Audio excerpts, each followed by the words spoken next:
everyone. Hello. Welcome to another edition of Blueprint. I am the host of Taboo Topic with my usual co-host, Ryan from Between the Liars. How are you, sir? Doing great. And you may have noticed, folks, we have a third guest. We have a third person for today's episode because, frankly, talking about the president is a complicated matter, and there's a reason why the founding fathers left it pretty vague in its language. So we figured, well, let's have a third person here to kind of help us out with today's conversation. Without further ado, AK Kamara, welcome to the show. How are you? Hey, what's going on, man? What's up, everybody? So thank you for having me, first and foremost. I love having meaningful, impactful conversations about the political realm, man. So thanks for having me on. Yeah, so I don't know how much you know about Blueprint or anything like that, but I guess for anyone who's new to the show as well, or new to the segment, special series, whatever you want to call it, more or less, it's like a miniature convention of constitutional convention, essentially. So instead of just kind of complaining about the problems and everything like that, we look at the problem itself and then we discuss practical solutions. We can actually kind of give people a visual as far as like what would be an ideal form of government that we would like to have. So that best represents us anyway. So the first month actually went over Congress. That took about, 4 weeks, Ryan. I think the first episode was probably our longest one so far. And then we just finished up the judicial branch. And so the judicial branch only took us 2 weeks because Ryan and I pretty much agreed on pretty much just leaving the judicial branch alone as far as at the federal level. Leave it as is with the left appointments.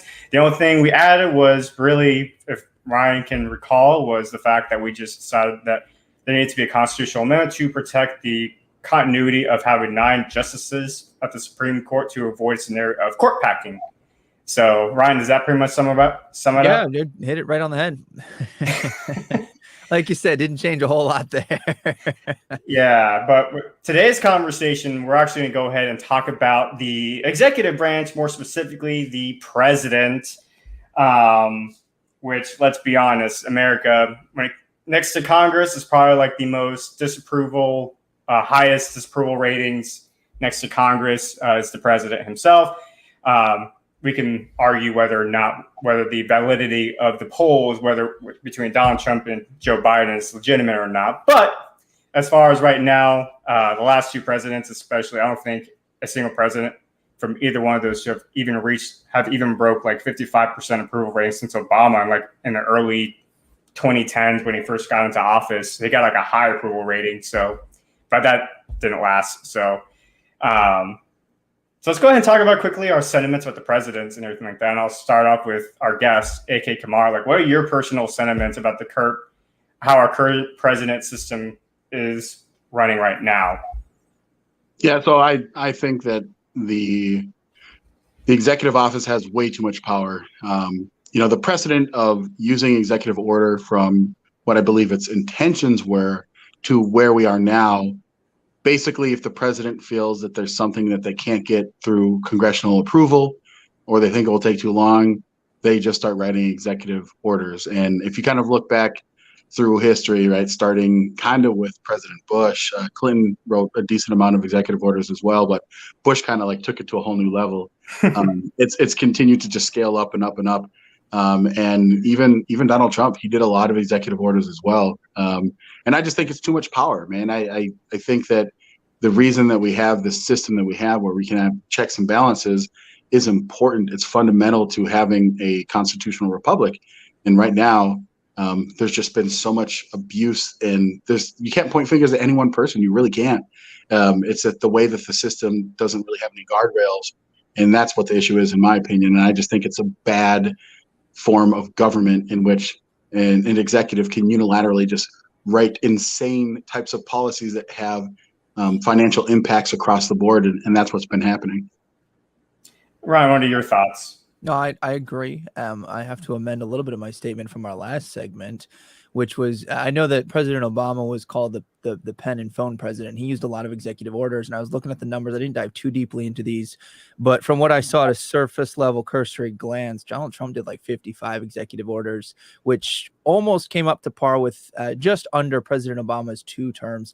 And then Joe Biden did 50 in the first 3 weeks. So we're just kind of blowing out, like AK was saying, what is that use? And I will say the hallmark of President Biden's administration, and him in particular with his executive orders, has been, I don't care whether it's constitutional, I'm going to do it, because there will be quote unquote net good, again determined by him, as the arbiter of truth there, before the courts can strike it down. You saw this when it came to the moratorium on evictions. You saw this with the forgiveness of student loan debts, which is just a transition of that student loan debt. And even if it gets struck down, you're already seeing that either the damage or the good has been done. And that's kind of where the executive orders are. It is important to note that they're not law, but they're treated as law. They're an interpretation of the law. And unless the states pass something to counteract it or the courts strike it down, again, takes time and consensus, it's going to be a law. Now, why do you guys think the founding fathers left the original language in the Constitution to be so vague when it came to the powers of the presidency? What are your personal sentiments? I'll take a jump at it first. So we do have an executive for a reason. There are certain things that the president has to have the authority to execute quickly and efficiently. So I think I think that when you think about the way that our system is set up and how our senators were originally elected by our House of Representatives, right? Instead of each individual state, I think that there was a greater idea that there'd be more check and also more back and forth between executive, legislative branches. So that's kind of why I think they left it vague. I was kind of looking at a few things, especially from Jefferson, talking about the powers of the executive, and then looking at writings from Madison. And they understood that the executive has to be able to do certain things, but within a narrow scope, because we didn't want another king. We didn't want a monarch. But I just don't think they foresaw that under the current structure, under the structure that they created, that we would have so much power that could accumulate, especially when you don't have pushback from the other house, from the other branch, from the legislative branch. So that's kind of my 2 cents, is that the original structure didn't give this much power, and kind of the first chink in that armor is when we moved the way that we elect our senators. I think that really took away a lot of power from the people and kind of gave more power to the controlling party. Yeah. Brian, what do you think? Well, AK took the words right out of my mouth. I can really only add to that. I think that where technology has advanced, I think that that's also changed it, and the way the political game has shifted, starting with like he mentioned, the way that we elect our senators, but also what do we think the job of each of these is, and that's really self-decreed, right? And so we're seeing that the president thinks, okay, well, Congress isn't getting anything done, instead of looking at why do we have such a close race between the two parties that were essentially gridlocked, and then how can we coalition build and make sure that we pass things that are more moderate, is instead, well, they elected me as president, therefore, instead of thinking maybe some people voted because they liked me just better than the other guy, but I was also a garbage choice, I clearly get to push through my whole agenda. And so they're then taking this as, well, I have to get something done. And then they also are politically motivated to. So coming up on a midterm, like there's a reason he waited until 10 weeks before midterm elections to do what he had campaigned on as a promise. And then just for the technological aspects, who gets to declare war? It's Congress. The president can send in troops for 30 days. And then at that point, if Congress doesn't declare war, then you're in violation. But what did President Obama do? He just bombed the hell out of Libya and other countries because he sent in drones. He's like, well, this isn't a declaration of war. So like technically they're just shifting the way that the power can be utilized and flying supposedly under the radar. But I really start to think we've pushed away not only the original intent of the Constitution, but also, you're kind of really declaring war if you're continuing to bomb countries. I mean, to an extent, it just depends on how you define war. So really, I think we've shifted and we've played semantical games in order to allow this power to continue to grow. And I also think there's a large level of apathy where people are like, as long as it doesn't affect me personally, right? Like I think part of the reason Donald Trump was so negatively reviewed was because he made it everybody else's problem. Like he was always on Twitter, he always made himself available. President Obama did a lot of things that were, lots of potential war crimes, same for Bush, but people don't pay attention to it, right? And I think that to us, it's like, as long as I don't hear about the captain of the ship, I don't care. I mean, that's fair. And that's something that, you guys brought up as far as once upon a time, when founding fathers had this conversation and everything like that, the anti-federalists, they were concerned about how our executive power anyway was concerned that it would become, based on how it's set up right now, it would become an elective monarch, an elective king. And this and I guess pretty much all of us can agree that's what's become at this point. It's an elective king with the amount of power it has.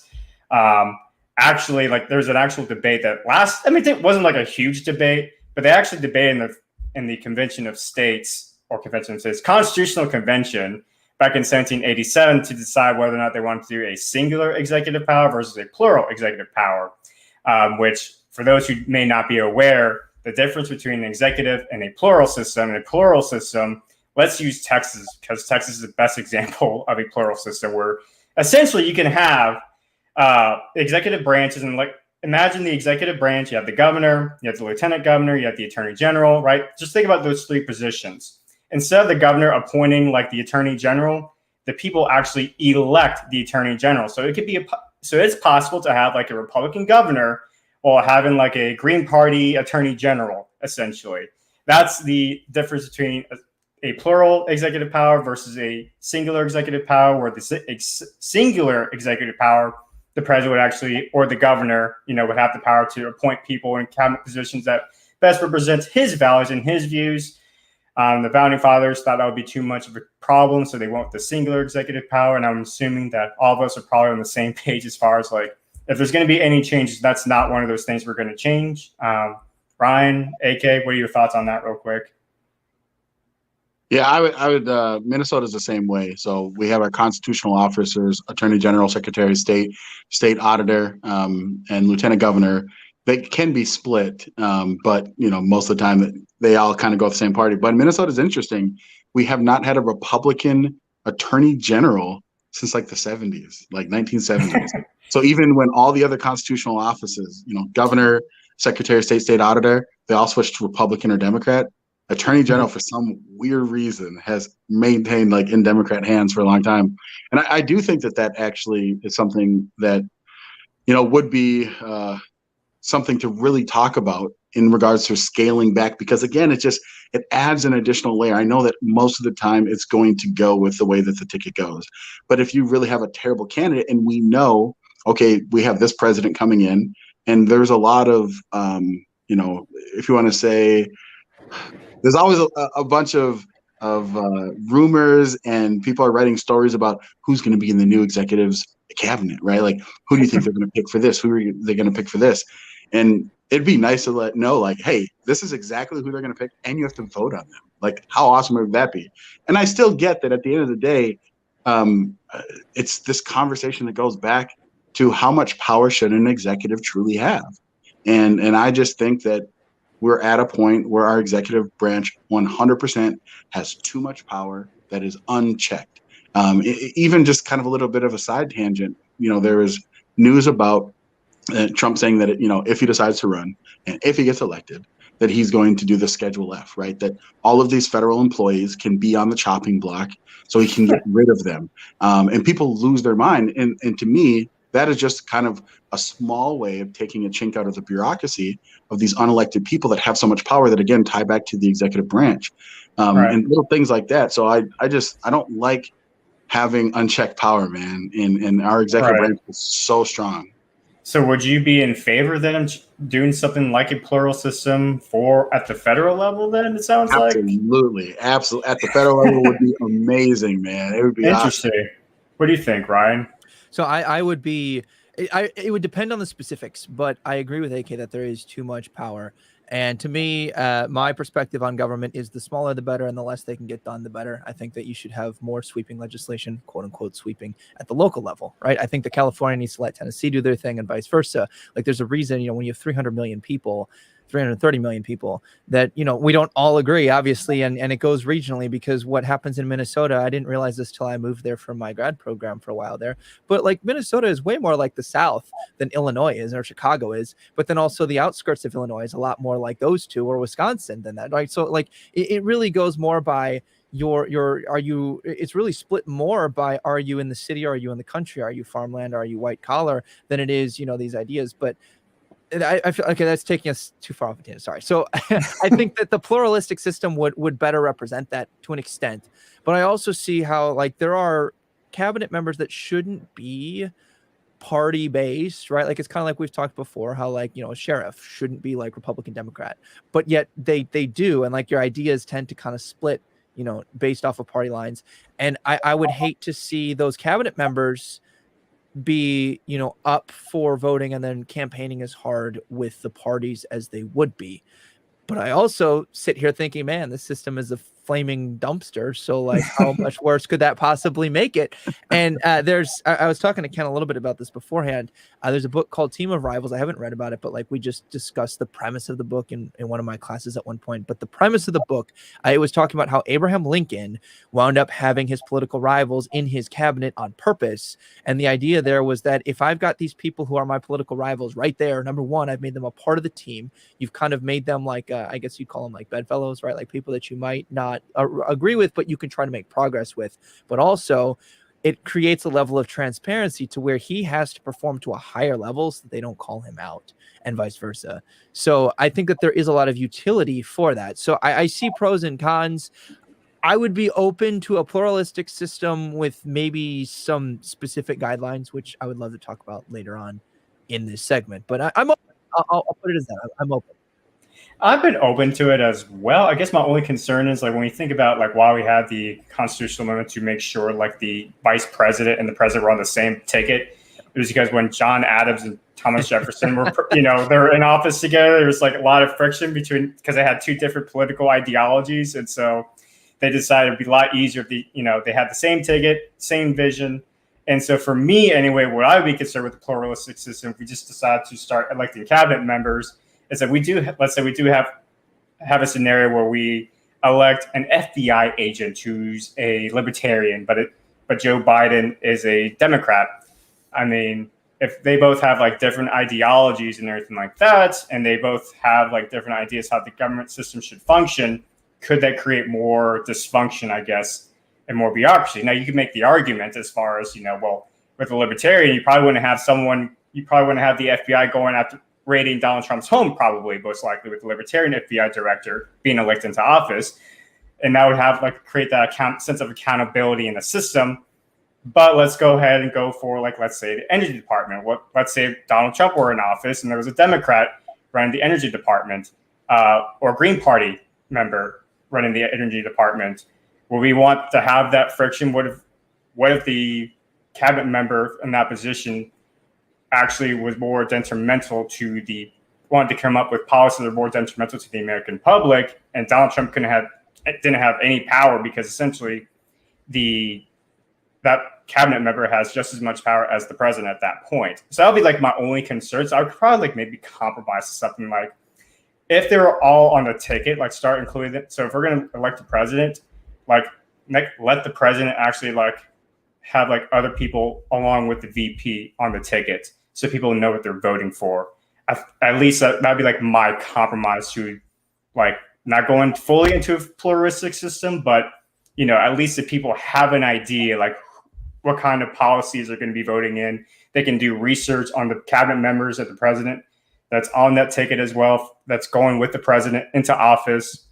And then if they get elected, there's no surprises. Okay, we know that this Joe Schmo, that's running the Department of Homeland Security, these are his beliefs. We voted for this guy along with the president in this ticket. So I don't know. What do you guys think? What are y'all's thoughts on that?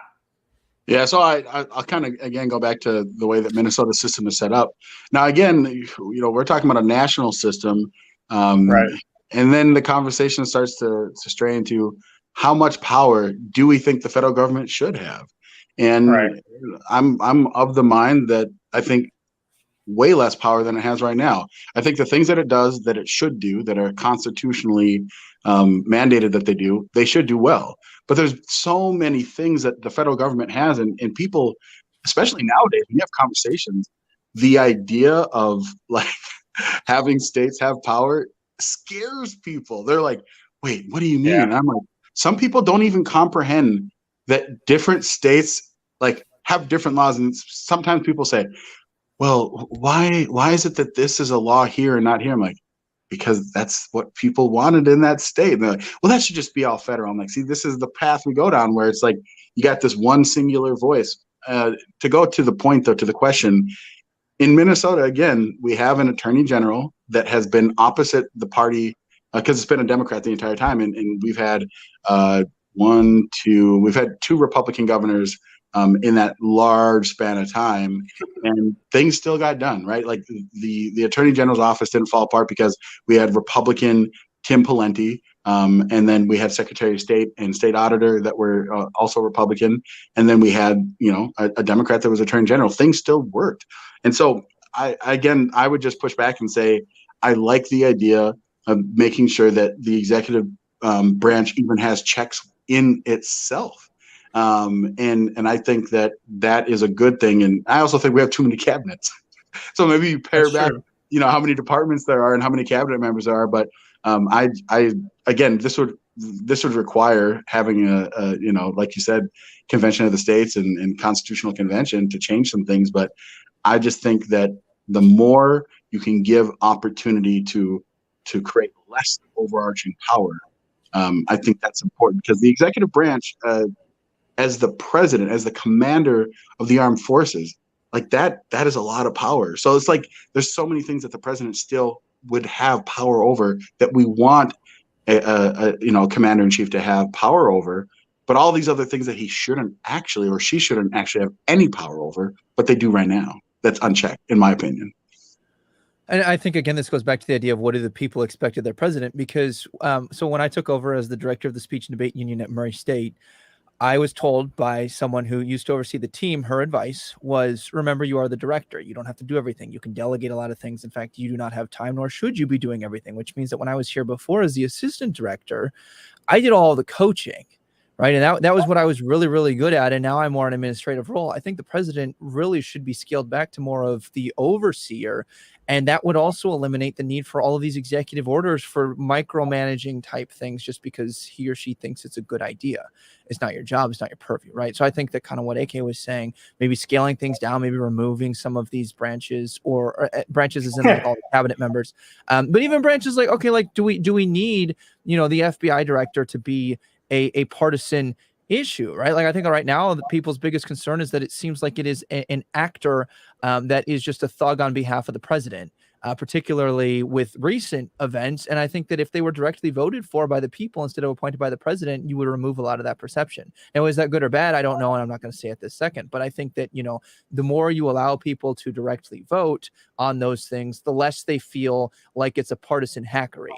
But then you have a whole other slew of issues. I think it also depends. Are we talking about checks and balances where the president doesn't have unlimited power, but also the presidential office is above the rest of these, right? Because if you have a pluralistic system in which, all 20 cabinets have the same level of power, then no, we're not going to get anything done. Now, is that good or bad? I don't know. It really depends. Now, in a crisis, it's going to be bad. But as far as, the president being able to just levy executive orders that move $500 trillion of debt from one group of people to another, maybe that wouldn't be such a bad thing. It really depends on where you sit. So I think that, the way that we would schedule this out in this, thought experiment would really shift that. And I think to kind of go back to what you guys were saying a minute ago about putting people on the ticket, at least that level of transparency, if not letting them be directly voted for, right? If Donald Trump had to say, I'm putting these people and you vote for me, these are the people that I will be appointing. It is my appointment. I picked these people, but you have that transparent vote, because maybe I would shift my vote for the president if I knew who some of the cabinet members were. Same for Joe Biden. I'm really sorry to say this for people who think Pete Buttigieg was a great choice, but what were his qualifications to be, the position that he was put into for a cabinet membership? He was so bad as governor of Indiana, or mayor, whatever he was. Mayor Pete. Mayor Pete. Thank you. Mayor Pete. Domino's Pizza had to run a thing that they would use part of your funds to patch the roads because Mayor Pete couldn't handle that. How does that make him a good fit for something like transportation? It doesn't. Like literally his qualifications where he likes choo-choo trains and, he checks intersectional boxes. It's fine to have that representation. I'm not saying that that's a bad choice if that's what you want. But I can pretty well guarantee there were people who probably bit the bullet on Joe Biden because they didn't like Trump, who didn't think Pete Buttigieg represented them. Opening it up might shift the game a little bit and positively influence the way that they vote. I don't know. But also you have to think about as far as because we also believe that the way our system is set up anyway, like our system was meant for the people to mainly be concern themselves with state issues, not federal issues. Right. So if we actually open that up at the federal level, do we want people to go ahead? Do we want people to start putting more focus at the federal level by, focusing on like, all right, who's going to be running for attorney general at the federal level? Who's going to run for, Department of Transportation at the federal level? Or do we want to go ahead and continue to keep that within the states? Let the main focus remain in the states and let the federal government, leave that part alone so we can actually remain consistent as far as like we do believe that the people should concern more themselves with state and local issues. What do y'all think about that? Yeah, I believe that the intention of what you're talking about is good because you want everyone to focus back on the states. The problem is that the states don't have the power that they should. And so right. It's like if we can start from scratch and say like, let's build a system, and that's kind of what we're talking about, right? Then I would say if we could make sure that the states retain the power that they should have, then this conversation completely changes. It does. But that's right. That's not what's going on. And so it's kind of like having this discussion of is the fixes that we're wanting because the system right now is so broken in certain areas that these are the things that we would make sure that never impacted again. Because let's say we redo this whole thing, right? This Constitution of the United States, and we change a bunch of things, right? Would we be able to then still stop? Like, what stops could we put in that would stop the same trajectory to where we are today? And then you get back into this question, right? So I just think that it's a good stop to have, even putting aside the fact that people should focus more locally, because that's where the things that impact your everyday life, most of that comes from your local elected officials, right? Your county commissioners, your water commissioners, your ag commissioners, right? All of these things. But I just think that from a federal perspective, if we don't have some way to make other parts of the executive branch accountable, I just think that you run back into the same problem eventually, because if the state's power gets knocked back down, this is just another check. Having a conversation about how do you make sure that the states retain the power that they should have is a whole other conversation, but nothing to do right now with the executive branch. Right. What if we propose some kind of a way to split the ticket? So, for example, Donald Trump had to put out his cabinet picks, Joe Biden had to put out his cabinet picks, and then you had the ability to vote as a whole ticket or not. Right. And so that way, all right, I like these people together, but you know what? It'd be great to have some diversity. Or literally, let's say that someone liked Joe Biden for president out of the options, but didn't like Joe Biden's cabinet picks. So then they voted for those on the Republican ticket just because they didn't want the agenda to go as far as it would if it was a straight ticket. Like, that is a legitimate political strategy to split up the ticket just to try and create more gridlocks because you're not in favor of the main ticket that you'd usually go for's agenda. And maybe giving them the option to do that as a check on the federal power, not to necessarily completely rein in and say all of these 20 cabinet members hold the same power as the president, but to divide it up a little bit more so that they could be a little bit of a check and provide that option. I don't know. I might be in favor of something like that. So it sounds like a hybrid version of the current system, but like mixing in that plural system. Is that what you're suggesting? At least giving the transparency of, I know exactly who X presidential candidate would be picking, and then they can't change it on me, right? Because a lot of times when we start getting closer to election day, presidents drop it as like a little tease, like, oh, I'm thinking about, this person just to try and, sweeten the pot a little bit for when you vote for them. And sometimes they do promise that. But I think that like actually making it a guarantee they cannot change their pick might create a level of transparency that would balance out the people concerning themselves more with state issues, but also being aware of what they're voting for on the federal level that their state people might have to do battle with down the road. I can see myself compromising something like that, as long as we can guarantee that if the president actually were to win the office, like, he has to pick those cabinet positions. Like, he can't just say he's going to pick these cabinet positions for the sake of getting political points. Yep. And then once he wins office, he picks like someone completely different that fits more towards his agenda and everything like that.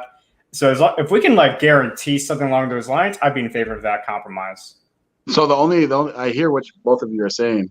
The only thing that we haven't talked about is, let's say that we adopt this system where you name the people without changing the way, like basically the confirmation process of the Senate. that's why, like, when I'm suggesting when it comes to the pluralist system is that the Senate doesn't confirm at that point because the people are electing those positions. But in both of the conversations that we had about the other, what do you do about the Senate confirmation process? Because you could announce all the people that you want, or are you saying that when elected, because this is the pick, that's kind of like a secondary, like, approval, I guess, of that cabinet member? Is that what both of you kind of in this system would look like? To me, yes. I think you raised a very good point. The Senate does have to confirm. That is exactly why the president can't just say this is who I'm going to do.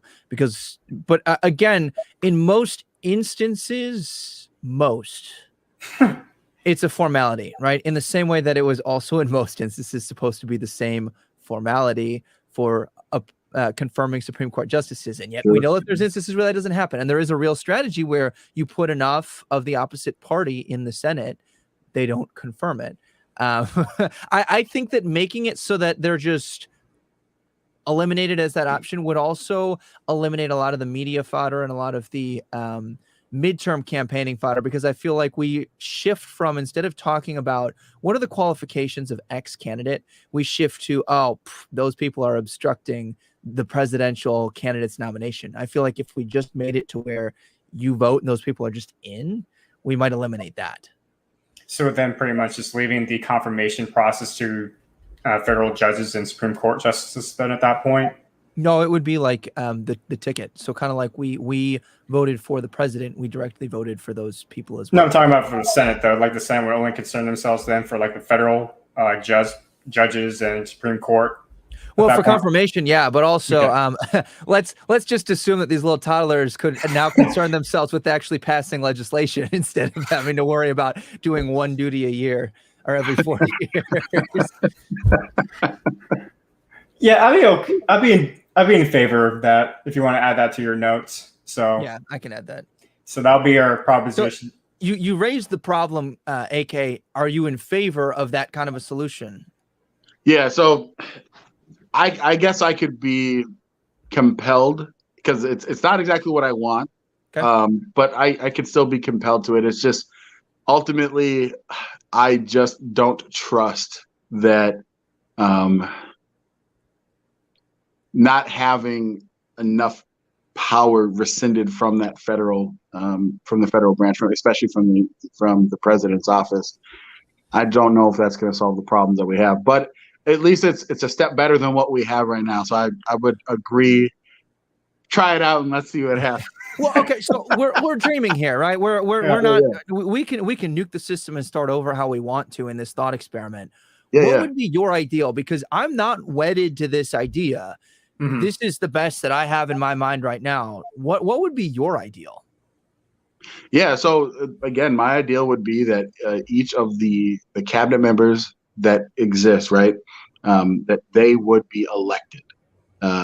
Maybe we do it like 6 months after the general election, right? Which is a whole other question. People are like, oh, you're doing too much, versus having it all in one general election. But my idea would be you have each of these cabinet members be elected, and they have scope, right?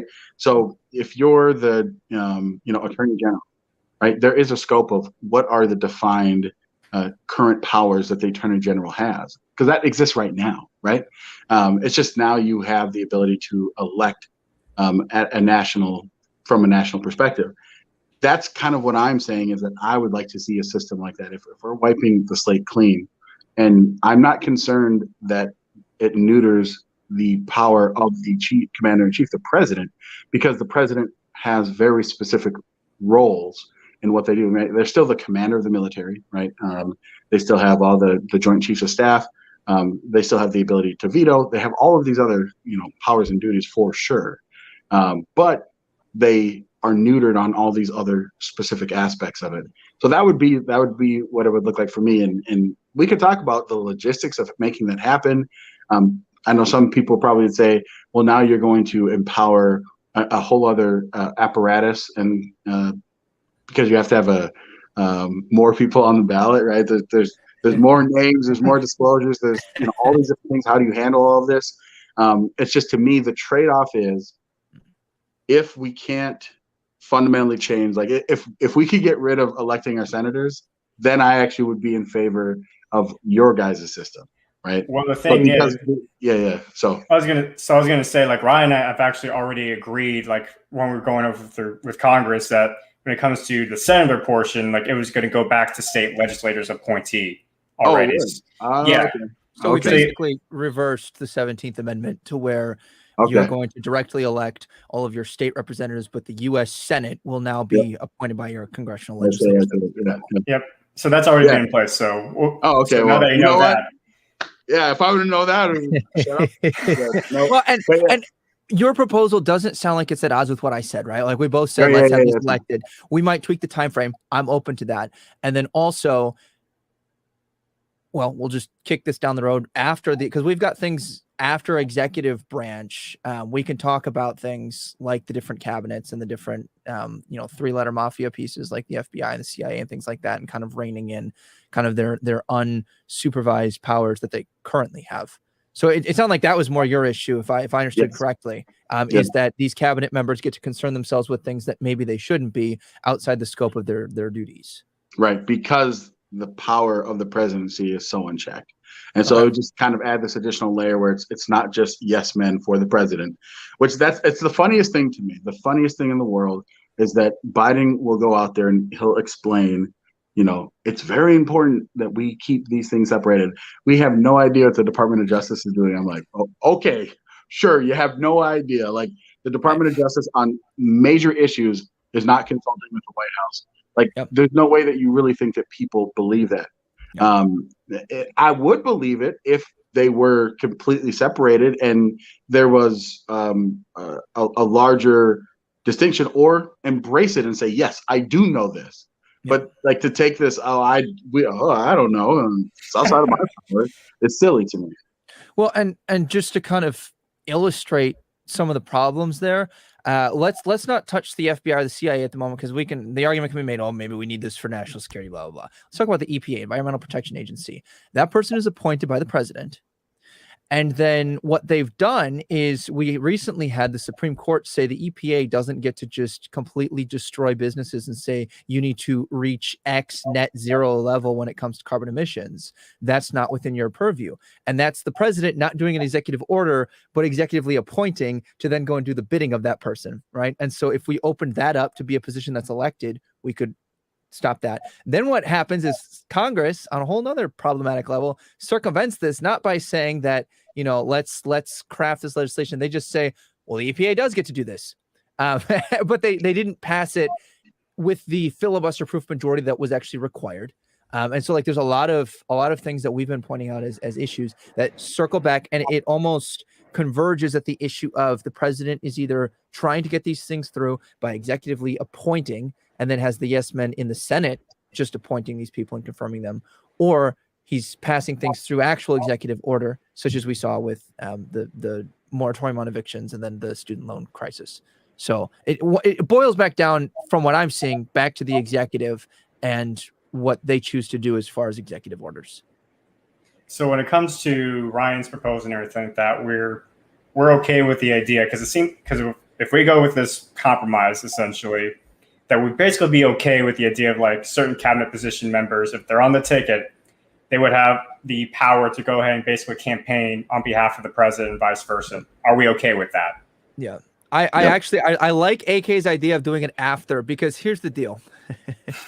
You get a lot of ignorant voters going out who are just like, yep, I always vote Republican, I always vote Democrat, and they don't think about these positions. So making it a special election afterwards means that you're only getting the people who, you have the right to vote, but you have to take extra effort and you have to do your due diligence. And it's not just, well, I was right there to vote for the president, and then I'm like, I didn't read this, I just checked because it had a D next to their name. I actually really like the proposal of doing those at a later time, because I think it fixes that issue. Yeah, I could see myself coming around to that. One thing that Ryan did bring up as far as executive powers, executive action, that's actually another topic I want to touch on in this episode, because that's something that we have also seen an increase of power since really George Washington. George Washington, when he first started off the executive branch and everything like that, he just really did to establish cabinet members so he can have like advisors to help him out how to run the country at that point. But ever since then, we've seen an increase in power. And if the founding fathers were alive today and they saw how things were being run now, they would probably be petrified by the fact that it's pretty much becoming like the monarch. Part of the issues, it used to be like to where when the executive actions were written by the president, it used to be like an enforcement of an already existing law. But then it got to a point where they got the gridlock between Congress, they got impatient with it. And so they took advantage of the vagueness of the language in the executive branch in that section of the Constitution. And so they started basically like DACA, right, with Obama when he was in office. And, the Republicans and Democrats, there was that gridlock. They couldn't pass like any immigration reform. So President Obama decided to go ahead and literally with a whip of a pen say, this is law. DACA, children who've been here, who came here illegal as kids and everything like that, they have the right to stay, etc. And Trump tried to reverse, and that's one thing as well. That's also another flaw when it came to the current powers of the executive. When it comes to executive action, it can lead to a game of ping pong. There's no checks and balances to ensure, like, let's say, when Trump writes these executive actions and then President Biden comes in, he can just undo everything that Trump did from the previous presidency, from the previous administration. And we want to avoid a scenario of like that game of ping pong where, just because a different administration may take charge and they have a completely different ideology, they just can't go ahead and reverse the executive action that was passed. With that said, executive action should not be a law, and I think we're all in agreement with that. If anything, executive action should just be enforcement of the law. And so these are some proposals from my article, Substack, if you guys want to check it out and see the actual transcript. But these are some proposals I have written down here to kind of pretty much create more distinctions for the limits of an executive order. So really has to do with like the nature of an executive order. So the first point, my first proposal here is that the nature of an executive order can only be for the enforcement of existing laws passed by Congress. Any order that is in effect that has never been subject to debate or passage by Congress is thereby no longer valid. Based on the extent of these orders, the legal system has one presidential cycle of 4 years for full reversal. That's the first point. Second proposal, the nature of an executive order can also be used to enforce explicit constitutional manners and Supreme Court rulings. So let's go back to the Brown versus the Board of Education when Alabama did not want to go ahead and integrate the university system and everything like that. And then President Eisenhower sent the National Guard in to enforce the Supreme Court ruling. So that's what I would be protecting. The president could still do that. Third point, the nature of the reversal of an executive order can only be for causes that are not already in practice lawfully. So in other words, passed by Congress. If there's an executive order that Biden wrote in that's not actually a law that was passed by Congress, and Trump were to come back in office, he can undo that one because it's not even a law to begin with. So that would be the first check of power to ensure the game of ping pong is limited. Or for the practicality of the enforcement, allow for a partial reversal unless it is deemed by the Supreme Court that a full reversal must take place. So let's say Biden came into office and he was actually for securing our borders, but he has like a more efficient way to build a wall faster and everything like that, versus like how the current executive action is already written by Donald Trump. He can do like a partial reversal to kind of like he can essentially amend the executive action, but he can't outright fully reverse to where they can't. They're not building a wall anymore. Like the wall still has to be built. The nature of the reversal is really more so like amending to where, like, again, maybe Biden has a better way, faster way to build a wall, or more economic way to build a wall to where it's like costing less taxpayer dollars, etc. He has a less racist way, apparently, of building a wall. I don't know how that happened. Anyways. Okay, can I ask you a question on one of your proposals, Ken? Yes, go ahead. I have one more after this. Okay, just going back to the first one with, it sounds like DACA would have been able to exist as an executive order under your proposal, because essentially what DACA did was it said, yeah, I'm mandating that none of these people, and Biden's kind of doing this too, are going to enforce federal laws that say you can't come into this country illegally. He's basically mandating that specific groups are left alone, which is why in part that was problematic. And there were other aspects to that, but it sounds like since you're giving permission for them to kind of adjust the way a law is enforced, it sounds like that would still be permissible under this, right? Because he can choose to change where the law is enforced and say, well, we're not going to do this against the Dreamers, and kind of shift. Well, there's no law that explicitly outlines that was passed by Congress that allows, people, undocumented aliens to remain in the country as of right now. So DACA would not even stand right now. Right. And he was saying that I get to carve out this amnesty. Right. For these people. But under my proposal, like Obama would not be able to do that because it's not even a law to begin with. It has to be passed. It has to be passed by Congress for anyone to do anything like that. So if Obama were to do something like DACA, it would have had to have gone through Congress and passed into law.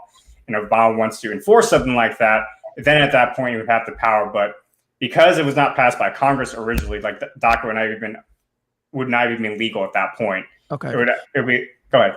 I was going to say a more recent example, specifically in Florida, was when Ron DeSantis removed one of the state prosecutors because the prosecutor said, I don't care that this is a law. I'm choosing not to enforce it. That's kind of what Obama did and what Biden did. So you're saying that this law would not allow them to say, I don't want to enforce the law. They can choose how a law is enforced, but they cannot elect to not enforce a part of the law. Correct. Okay. Just want to be sure. I'm good with that. Yep. You have anything?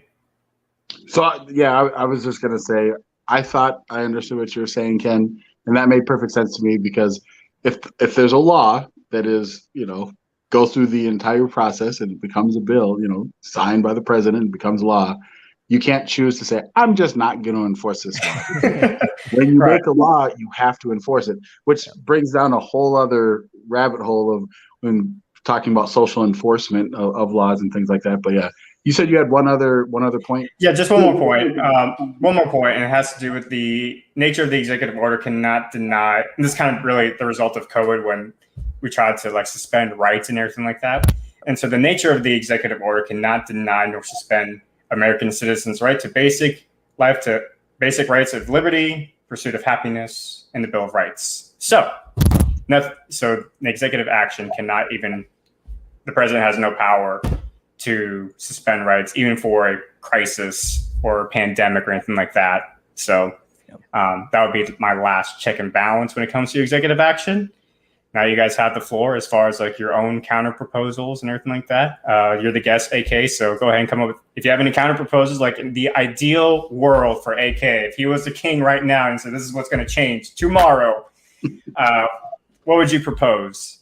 So I liked the majority of your proposals. The only one that I would push back on is in regards to how long the executive order can be in. And I understand that you don't want the back and forth, the ping pong action, but I actually do think that part is important because it's not a law, that it would 100% depend on who the executive is. And so anything that would have to potentially overstay that current executive's tenure, I think should go away automatically. And the only reason I suggest that, Minnesota, our governor, and I haven't looked into other states, so I don't know if this is how other governors, how their executive orders last. But in Minnesota, when our governor signs an executive order, it is done when they're no longer the governor.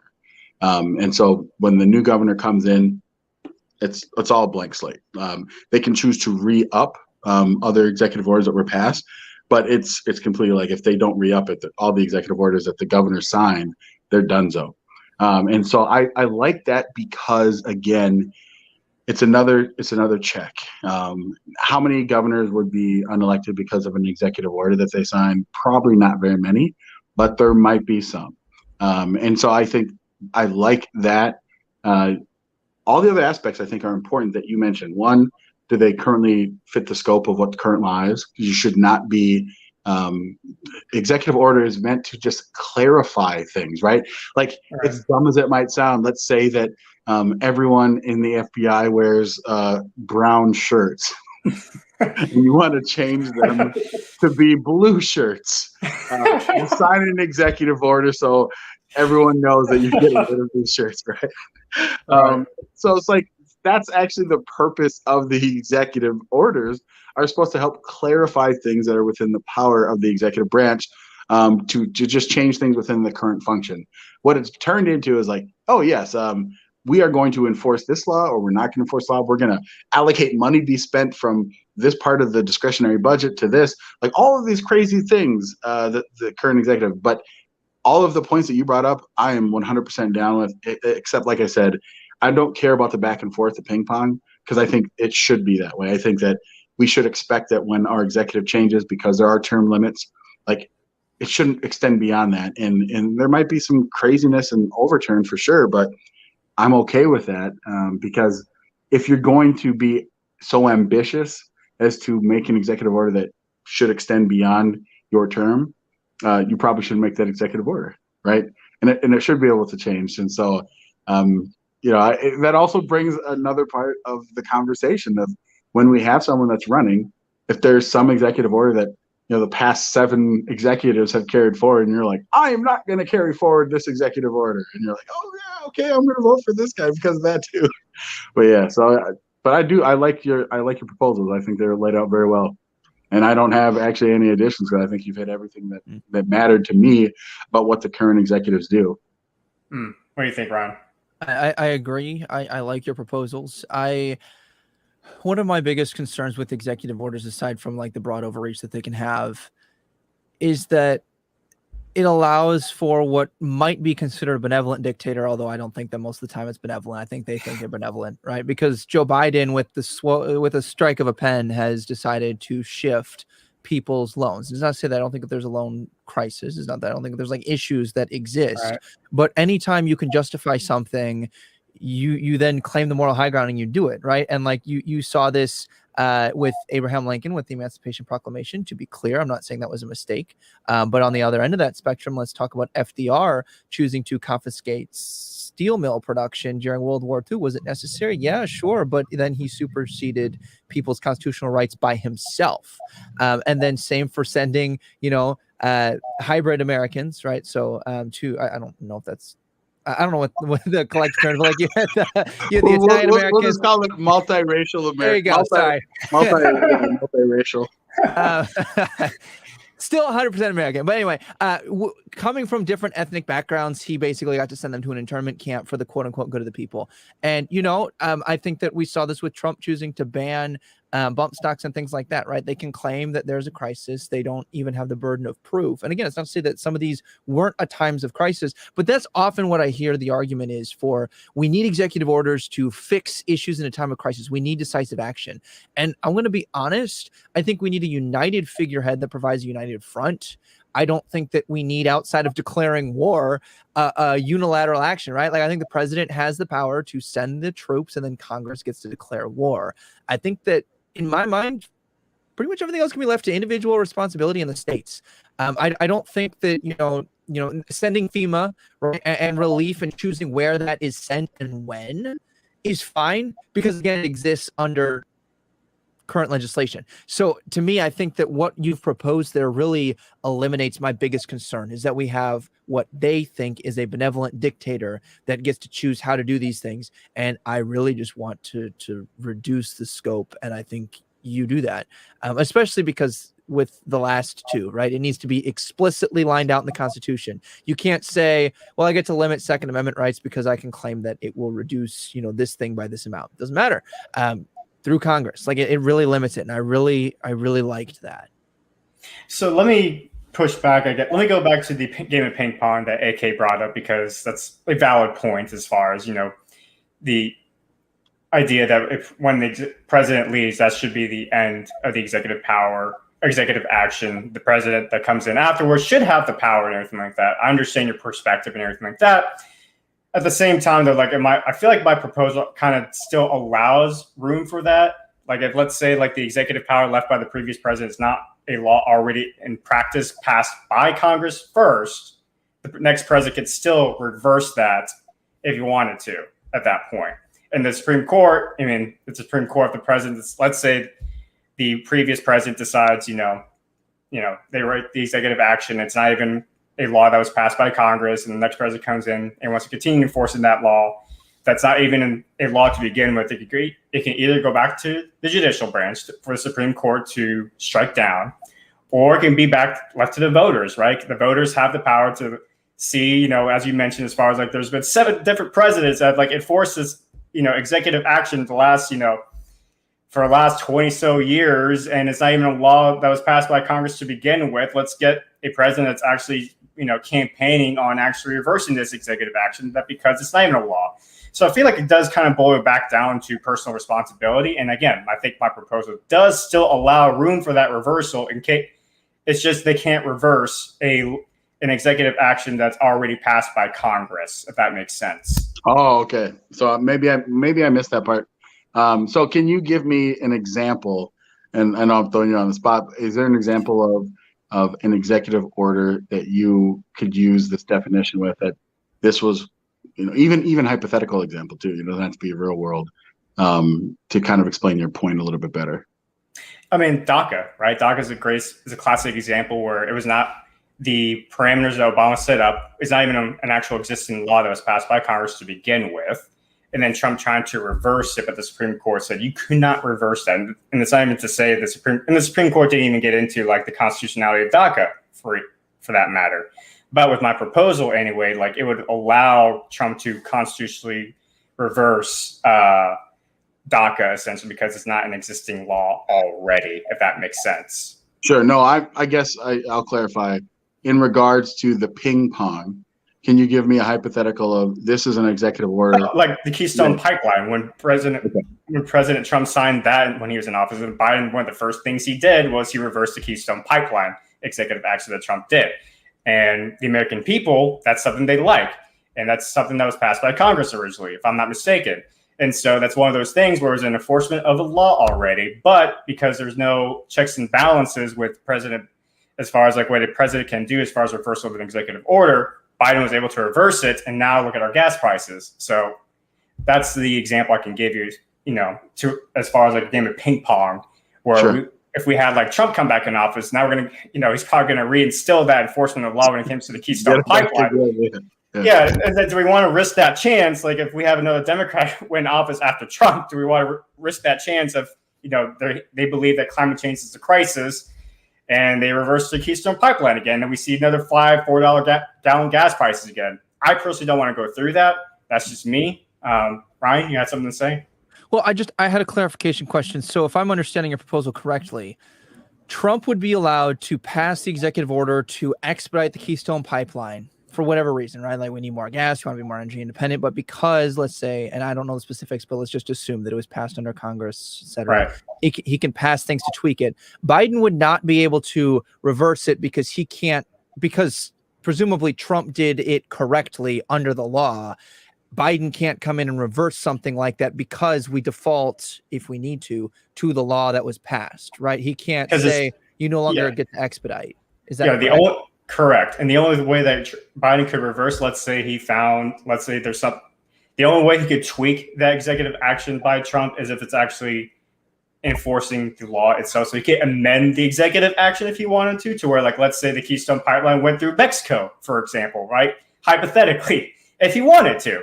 But he can't outright fully reverse the Keystone Pipeline executive action because it fits his own agenda when it's already an existing practicing law in place, if that makes sense.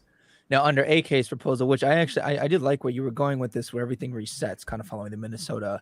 I think what would make that difficult is for someone who agrees with Trump's executive order they're not going to like that it's reversed because Biden's not going to renew it. But I mean, I think that's going to, split along party lines. So I kind of like where it creates a little transparency where the president can't BS the way through things, right? Like Biden can't reverse Trump's executive order to limit the price, cap the price on insulin, and then do another executive order that says, guess what, guys? I just capped the price of insulin. So I think that because he would literally have to say, I'm reviving President Trump's previous executive order to do this, or they could just pass it off as I'm doing this, and you just had to pay attention. But I like that it makes it so that you can't continue what might be considered more negative things and slip it under the radar, right? Like we saw, Kids in Cages was pinned on Trump. That goes back to Bill Clinton, right? Like, so it's like you can't just perpetuate these executive orders and be in favor of them and then be like, I had no idea. So I do like that portion of it. And I mean, I'd be open to like a compromise to go with AK's point as far as like maybe after have like a time period, like maybe after one has to be after one presidential cycle after the previous president left before they can actually reverse the executive action. I'd be open to a compromise like that. But I do like my parameter as far as like the president just can't come in and play and start the game of ping pong and reverse the executive action of the Keystone Pipeline right out of the gate.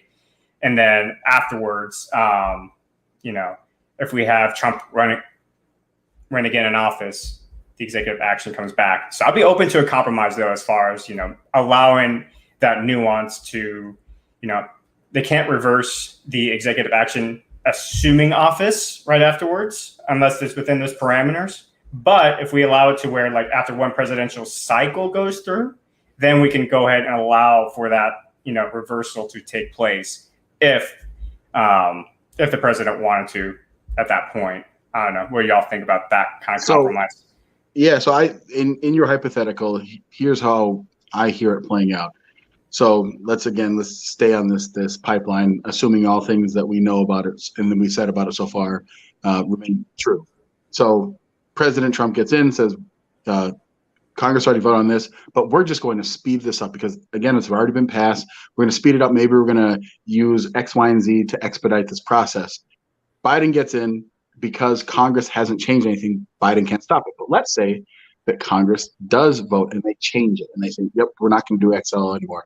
Then Biden can write a new executive order saying we're going to, and let's just say that the law says that we're going to end it, but they don't have specifics or timeline. And Biden says, here's my executive order. We're going to halt this thing immediately, X, Y, and Z. So I actually think that in that hypothetical, using that framework, that actually makes sense because all of those parts happening in that way, I think are very difficult, which is a good thing. Like things should be difficult, right? It shouldn't be super easy to do things. So I actually do like that concept. If that's how the process works, right? That you just can't willy-nilly, because what has happened is that this is what Congress did. Biden came in and said, I don't care. It is my purview as the executive that we're going to stop these things from happening. We're going to put a moratorium on offshore drilling. We're going to put a moratorium on the amount of leases that we have on federal lands. Like all of these different things that, again, might be in the purview of the Bureau of Land Management and things like that. But if Congress already said this is what's happened and the president before said, we're ending these moratoriums like Trump did, right? He got rid of a lot of these moratoriums, that is what is under the current apparatus. So under those guidelines, I would kind of amend that maybe they don't have to end at the end of each term. But as long as that's the case, right, it does stop the ping pong, but for good reason. The reason it stops the ping pong is because you can't just arbitrarily basically bypass Congress. And that's my issue 100% with executive order, is that you are bypassing the will of the people. You are bypassing, because when an executive, you could say, well, the president gets elected, so whatever the president wants is what the will of the people is. And that's just, fortunately, that's not supposed to be true. Because we don't elect a king dictator for, even if it's, you say, well, there's a term limit, so they can only be king for 8 years. We don't want a king for 6 days, for 6 hours, for 6 minutes. We never want a king. And so that's always been my issue. So I think that actually would work out still. And that clarification of what the ping ponging looks like, I think is a fair reason, because it's kind of like you can't just arbitrarily, for no reason, stop something that's in motion because you think it's politically advantageous to you. Mm-hmm. What if we put in the notion that so long as the president, let's say, presumably falls within the scope that we've set, those parameters, right? He can't just arbitrarily reverse things. They can't just choose to cut against and execute what they're claiming is the will of the people. Trump, with the pipeline example, because of the way that it's set up with Congress, it would continue. What if we added a proposal to where Congress, because Trump worked within his confines in that instance, it's going to carry out as an executive order. You can even say it just goes into effect immediately. But then, and what if we went with AK's suggestion that it dies at the end of the presidency, assuming Congress doesn't pick it up, but we give Congress the option to where they actually have to call for a vote on whether or not to adopt the president's executive order as a part of the law. It would almost be like an amendment to the law that they passed. And it can be after a specific amount of time to see whether or not it works. But then if it continues, it's now made it even harder for the next president to try and reverse something. I like that law. I like that. I think that's a good proposal for sure, because it basically says, here's our original law. This is something that the executive said, and because that executive no longer has power to do it, is this just another way that we can make the bill, if the will of the people, like, because you're going to be like, yeah, we're going to vote on this, and the people are like, this is garbage, and they're blowing up the hotlines and the switchboard and saying, don't do this. Yeah, I like that, man. That's a good proposal, Ryan. Could you dumb it down for me? Because I kind of went over my head, right? Yeah, sure. Okay, so I got that Florida education. Let's stick with the Keystone Pipeline. So okay, Congress said pipeline is happening. Trump says, here's some ways we're going to expedite this. I've laid out these things through the executive orders, and this is how it's going to work, right? Okay. And it happens to be working. And then let's say, I don't know, within 6 months, within 12 months, Congress has to vote on whether Trump's executive order becomes a new adaptation of their law that they passed, which then codifies it as the law. So for example, it's like, all right, we're taking the pipeline these directions. There's these guidelines under here because he has the ability to execute. We're having this many jobs created here. We'll allocate this much of the budget, and then if Congress doesn't do that, it automatically dies when Joe Biden reverts to Congress's original law of the pipeline has to happen. Joe Biden can then say, I'm not giving you any more budget. But if Congress really liked, after the 6 to 12 months, they let it play out, we really like the budget President Trump put towards us, we really like the direction that he made the pipeline go, we're calling for a vote in the Senate and the House to see if this becomes the law. Okay, I'm following. I actually like that idea. Now that I understand what you're saying, okay. I actually understand. I really like that proposal, that little compromise there. Because it does force Congress to do their job again, essentially, too. Exactly. Yeah, that's the whole thing. Congress should do their job, and the president has been doing these things. And so, like that Supreme Court ruling that you talked about, Ryan, with the EPA, really, when you look at what the opinion is, it's like this has become an apparatus in which if the president feels that they don't, it's not even do they have the votes, because I think they do have the votes to get through these things, but they don't want to be held accountable for the damage that it does. So it's like it goes through this mystical process, and some bureaucrat that is unelected, you can blame and say, I see the EPA, they did this thing, but it's not our fault. It's the EPA that did it. They're just trying to do this. And the Supreme Court said, yeah, you can't do that. You can't just de facto give this power of large power to regulate things through the Clean Air Act that Congress passed, which has a very narrow scope. And now you are adding things that were not in the Clean Air Act, saying, well, this falls into it. Like when we're talking about carbon, we're talking about these different things, talking even about particulate. I can't remember, it's like the parts per million in regards to the ozone. Like, so you can restrict all of these industries and put all these standards. It's like, no, you cannot. That is not within your purview. That is not within your power. If you want to do that, go ahead and amend the Clean Air Act or pass a new Clean Air Act and then sign that into law. And so that's ultimately what it gets back at to, is the will of the people, man. It's that simple, because that's how constitutional republics work. Yeah, I mean, you got me. You sold me on your amendment there, Ryan. So I like that parameter as far as make it pretty much forcing Congress to do their job again. And especially since we already repealed the 17th Amendment in our hypothetical scenario and everything like that, like, the people actually have a even bigger voice now when it comes to the executive powers, as far as, whether or not we want to continue this executive action that President Trump, set out for us. That's enforcement of law. Do we want this to actually be amended in the already existing law? Do we want to codify it? Or let's say the people decide no. I mean, the state, at that point, is an indirect voice of the people. Congress does their job again. And then it also reinforces our reversal of the 17th Amendment, going back down to people should care more about their local politics that happen like every 2 years, so that they're not waiting until the 4th year rolls around when the president's in office to try and fix all this stuff, because Congress can be the check on the president that it always has been and should continue to be. And then at the local level, they vote to appoint those checks and balances, which then allow to play out every 4 years. So it lets you have more of a cycle instead of this mad rush every, presidential cycle and a half. Yeah, I would agree with that. And so I think that's like our biggest quarrel, I guess, when it came to the nature of the reversal of the executive action, unless anyone else has anything they want to add to these proposals or push back on. No, that's kind of where my hang up was. And I think Ryan had a brilliant amendment here to it. Thank you. I think my concern, no issue with what we've talked about, but the amount of time it takes for the Supreme Court to strike something down that is as unconstitutional as we know it to be, right? Like we're setting more parameters on what is and what is not constitutional for executive orders. But what happens when we still have someone like Biden who exists here, who's like, I don't care, it's going to happen. Like what can we do without violating the Constitution or, all the freedoms that we enjoy? What can we do to make sure that that doesn't just become the way we operate, where the president just says, I'm going to do it anyway, catch up?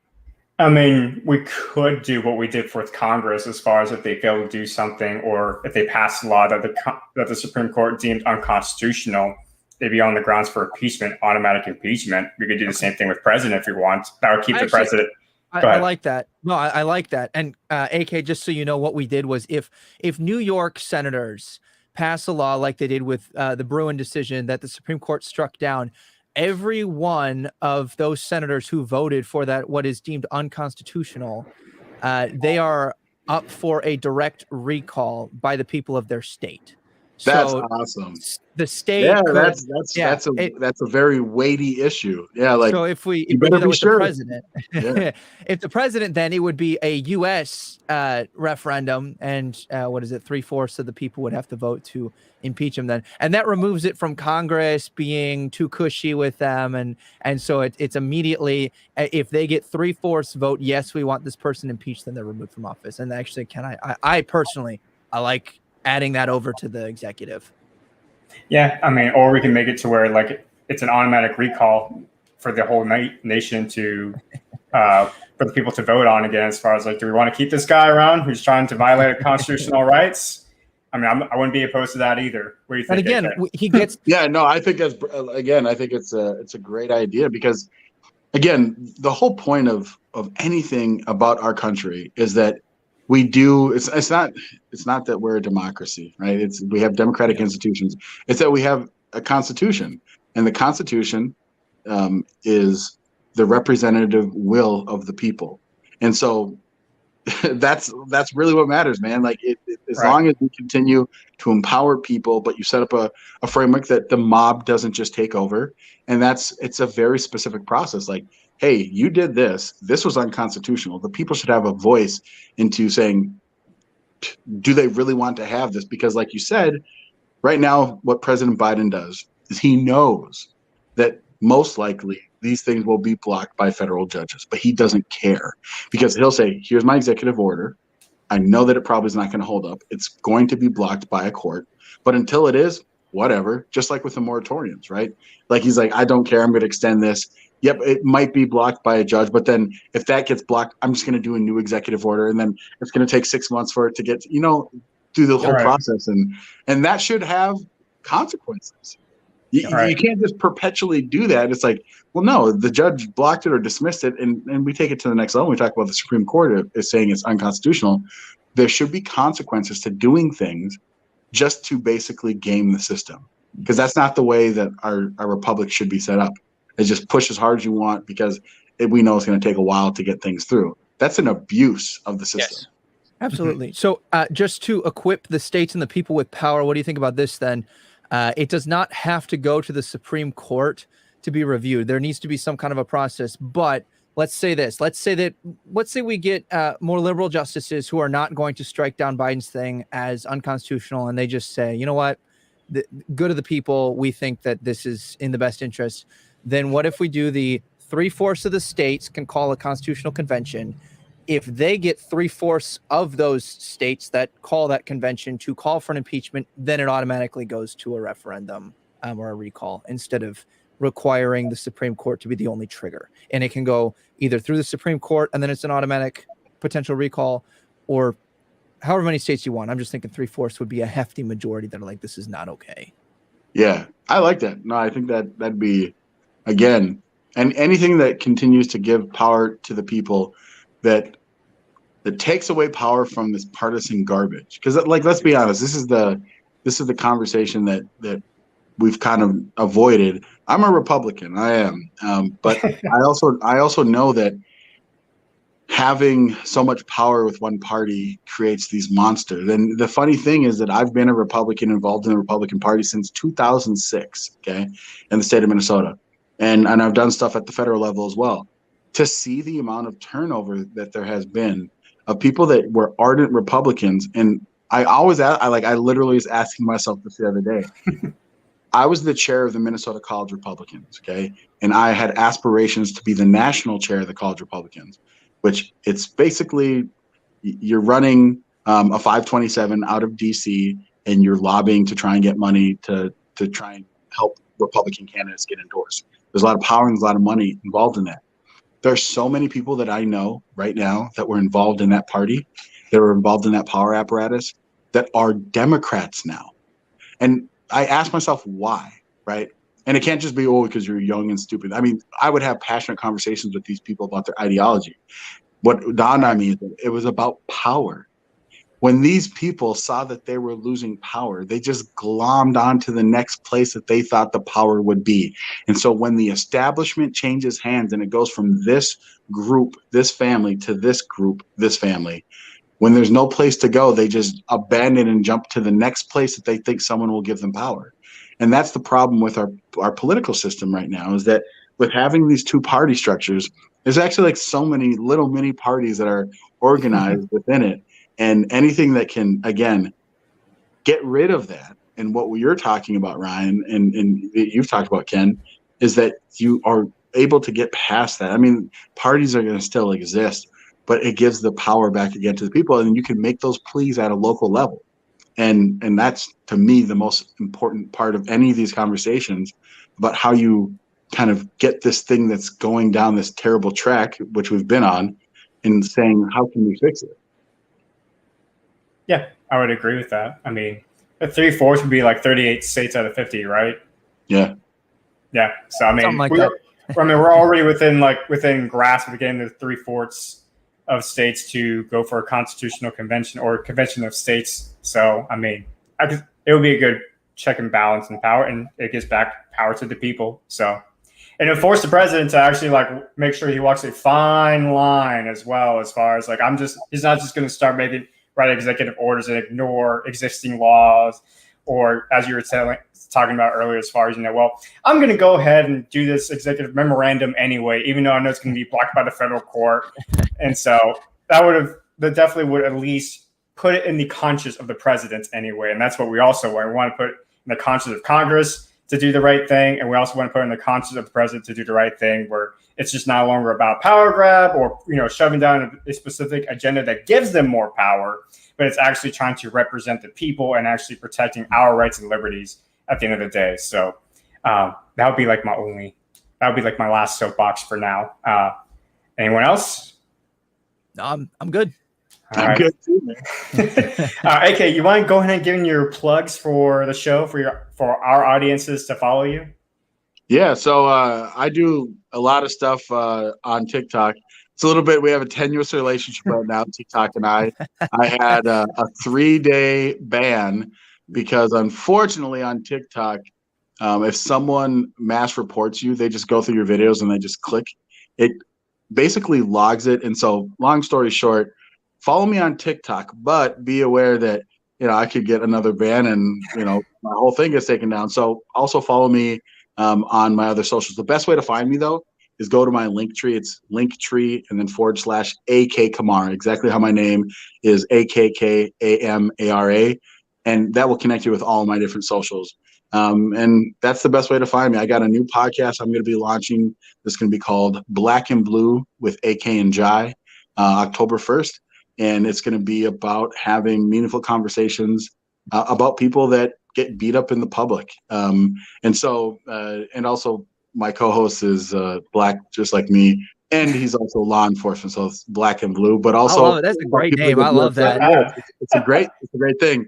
So yeah, stay connected with me there, and watch my content. It's funny because I don't make spicy content. Like I have funny humor stuff that I do, but like I try and keep things like, here's my reason, here's my, here's the data, here's the story, here's my opinion for sure. I completely interject, but I try and be above board, and I still like was getting slammed, man. But hey, you know what? My following's still growing. I've grown like 3,000 followers since I got banned, and now I'm back, and I was able to finally put up a video. But yeah. I mean, I'll be in the link. Yeah, I was going to say, Ron, go ahead, Ron. Sorry. No, it's not. Sorry.